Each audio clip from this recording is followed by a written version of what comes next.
Now let's take a look at how Pakistan is making all these peace moves and where all this could go. I want to focus on two points. One, of course, is at this crucial stage, how we are actually negotiating peace now. Before that, we were organizing to get these two sides here in Islamabad. Now, I believe that that role has expanded, and that's why the chief CDF is Field Marshal Asim Munir is in Tehran, and of course the Prime Minister is in Turkey now after having visited Saudi Arabia and Qatar. And then we'll try and figure out how, once the conflict ends, which obviously it will sooner or later, where does that leave us? How do we leverage the role that we've actually played out so well? And there's nobody else, no one more suited to talk about all of this than my friend and colleague Mohammad Malick. He's joining me today here, senior journalist, and does his fantastic program on ARY.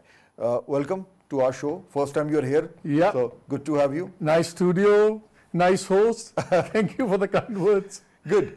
So now, there's just been one story for the last couple of months, and I think the politicians are feeling a bit left out, because they're not getting any screen time. They're feeling abandoned. They're feeling completely abandoned, and I think they're realizing what happens when you fall out of the news cycle. And a blissful break for us also. I mean, war is not blissful, but from the professional side, we sort of get a chance to talk something serious also. Yeah, that's true. That's true. So talking about serious things, I don't think anything can be more serious than the Field Marshal in Tehran. It's a bold, gutsy move. Yeah. He's gotten there. He's making things happen. What is he actually trying to do, you think? Fahd, there are two very important things. We're all focusing on, okay, he's putting the last commas and dots together, getting the Iranians to agree. But I think, look at the meetings he's had. He met with the speaker, he met with the president, he met with IRGC Saab, and then he went to Khatam al-Anbiya, the Supreme Military Command headquarters. I think the biggest important thing is that the Americans always had one issue. Who are we talking to? Who is the authority in Iran? And even when Vance went back, what was the first thing he said? He said, we got a feeling at the end that this party did not have authority to take decisions. And so we don't know who they have to talk to. Do they have to talk to the president or IRGC or whatever? I think till now, that was one of very big gap in the whole thing. Who are we talking to and who is really calling the shots? Now, the mosaic structure of the Iranian army. It has multiple things. You have the volunteer force, you have the military, then you have IRGC and everything. But Khatam al-Anbiya is the supreme military command. It is the overarching authority. And they take their orders directly, supposedly from the Ayatollah.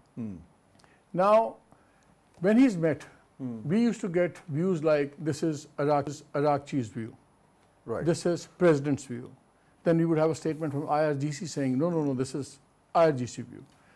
After he's met all them, I think the biggest thing that's going to come out from that visit, besides ironing out all the little problems or outstanding issues, when he comes back and he talks to the Americans, he's going to tell them this is Iran's view. A very important point. Yeah. So for the first time, what the Field Marshal comes and conveys to the Americans and to everybody else, to Saudi Arabia, to everybody, this is Iran's view. Till now, we had segmented views. And I remember a very, very brilliant analysis written in the beginning by an Iranian analyst, and when the war had just started.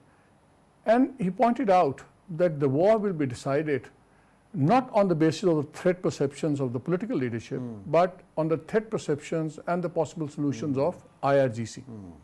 You see, the entire war has not been fought by the politicians. Yeah. The design of the forces, for 20 years, they were getting ready for an asymmetric war. So obviously, when IRGC says, or Khatam al-Anbiya commander says, that means it's coming straight from the top. So the political side is taken care of. Now we'll have, for the first time, we'll have what the Iranian official view is. The feedback that we were also getting before the Islamabad talks happened was, senior people here were also telling us that the political side is much more flexible. They're willing to come to Pakistan, etc., etc. But the other side was being more hawkish and more hardline. And there was this difference of opinion which was producing the kind of inertia which was leading to delays. So, that sort of feeds into what you're trying to say, that there were different schools of thoughts and different groups. But now, for the first time, with the field marshal being there, he's putting everything together. And now when he speaks, he will be speaking for Iran as one voice. Yeah. And I think that's going to be the most effective way of trying to get a deal. But you see, the diplomats could not avoid the war twice. Both of times they were taken for a ride. Last year, things were happening. Israel played its always Israel does. They forced a war on them. This time again, things were very close. You remember the Oman foreign minister saying, we were there. It was almost there. And then the war started.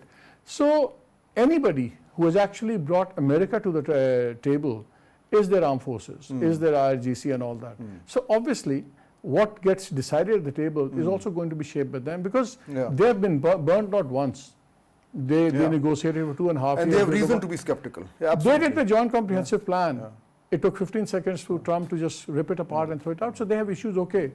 And there's another issue, if I may add. Iran for 20 years prepared itself for such a war. They know that if there's another war now, they can't afford going to war with two nuclear powers every 6 months, every 1 year. 6 months down the road, a year down the road, Israel may be restocked ammunition, things and all. It might be ready for another war. US can easily be ready for another war within the next 1 year. Iran can't be ready for another similar war. So they want in the next 5 years. Peace deal now. For them, it's the defining battle now. So, and that's why it becomes so important for them to actually get a deal also, not continue the war. I think it looks increasingly likely that the talks will happen, and perhaps hopefully, everybody will be coming back to Islamabad. If it goes through and things settle down, what we've done is unprecedented. I mean, I don't think anybody from amongst us could have imagined this role being played by us. Once this is done and over with, what do you think would be the impact on us, on our leadership, on this system, on two aspects, one external, one internal? Let's quickly talk about both. Externally, we are now in a far better position to actually negotiate good things with the Gulf countries, with West Asia, with the US.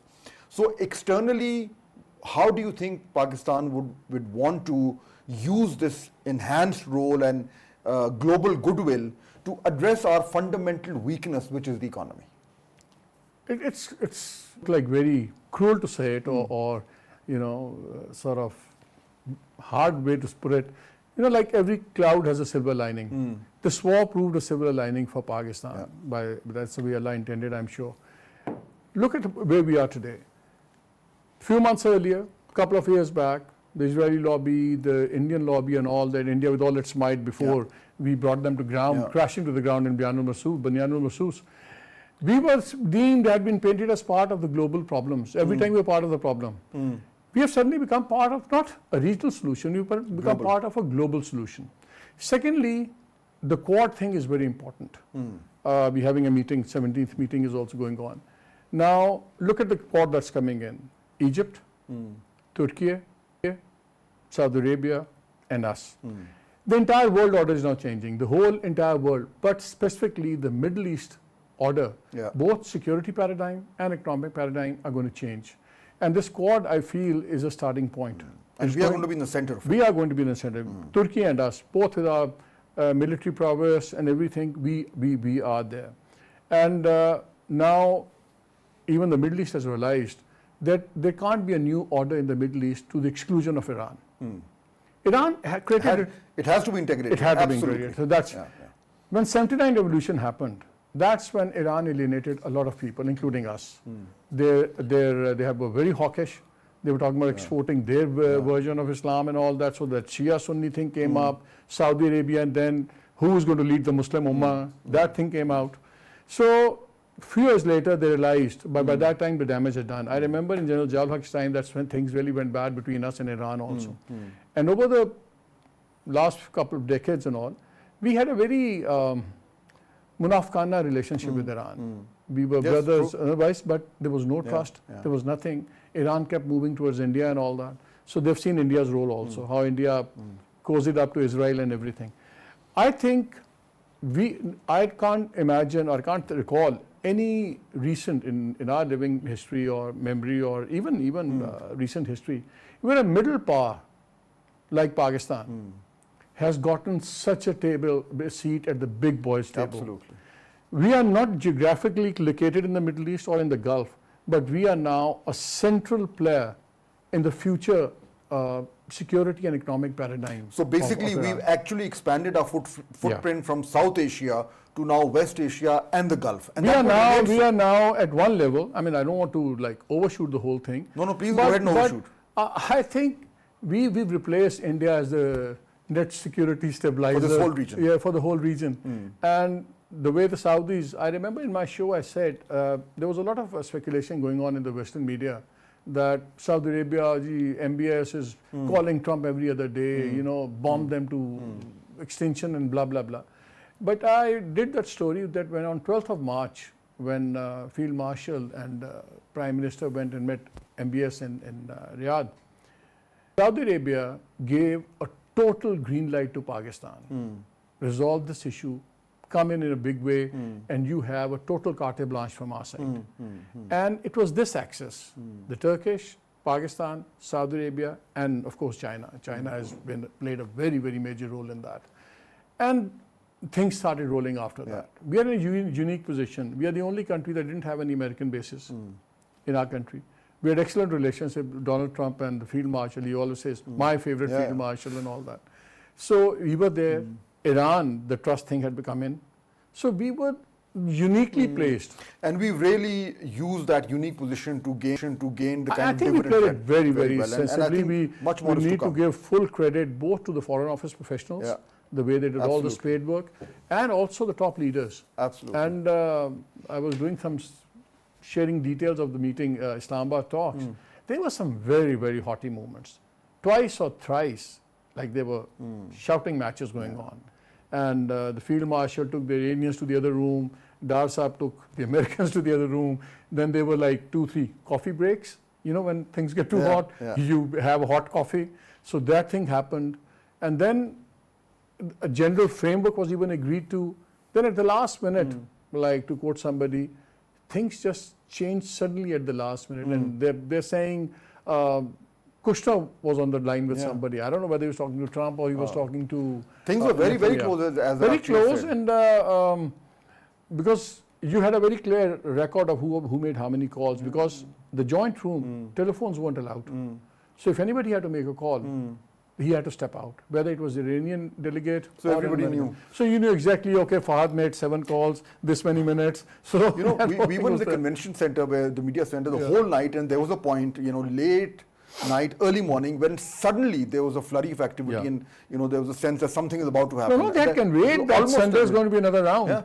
Then, but what Vance said was, we had a feeling, right or wrong, but the reason he gave was that these guys need to check back. And this is what the Field Marshal has now done.